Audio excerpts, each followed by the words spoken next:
Time now to check in with our business editor, Kate Moody. Kate, good to see you again. Now, U.S. President Joe Biden has announced a series of executive orders, as we've been talking about, aimed at curbing gun violence. How has America's gun industry reacted? Well, the industry has been preparing for a crackdown, or at least an attempted crackdown. The National Rifle Association, which is the powerful gun rights lobby group, described Biden's measures today as extreme and said it would continue to fight them. Now, gun sales in the United States tend to rise when Democrats are in power because of the potential for more regulations. Sales soared under Barack Obama, then sagged during Donald Trump's tenure. He, in addition to defending gun rights, received significant campaign donations from the NRA. Now, gun sales began to surge during the pandemic last year. Background checks were up about 60% from 2019. They have continued to soar under the first few months of the Biden administration. Now, shares of major firearm manufacturers dropped slightly today as those measures were announced. They were about 1% lower earlier, a bit less by the closing bell. Smith & Wesson's share price has tripled over the last year. Sturm Ruger is up 75%. We don't know yet what, if any, concrete impact, though, today's executive orders will really have. So you're talking there about gun manufacturers. How did the rest of Wall Street fare today?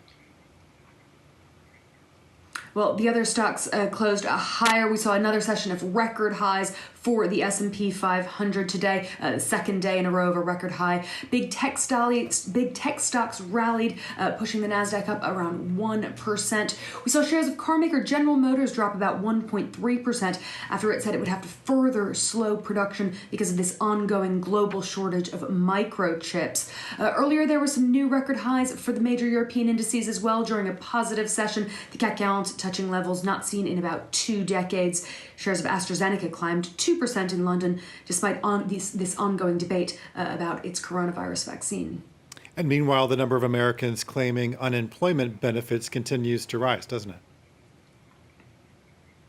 Yeah, and it's something of a surprise coming on the back of a very strong labor market report for the month of March, which saw the unemployment rate drop to around 6%. Last week, 744,000 new applications for unemployment benefits were filed across the United States. It's the second week in a row that number has ticked up, bucking what had been a downwards trend. And it's a sign that America's labor market recovery is going to remain slow and very uneven. Over 18 million people are still claiming some kind of jobless support. That includes the emergency pandemic benefits that have now been extended to September. Now, in a related move, the U.S. Housing Secretary has today allocated $5 billion out of that $1.9 trillion stimulus package to new grants for state and local governments to reduce homelessness in the United States. That funding will include rental assistance and emergency housing vouchers for families that are at risk of losing their homes, as well as the development of more affordable housing.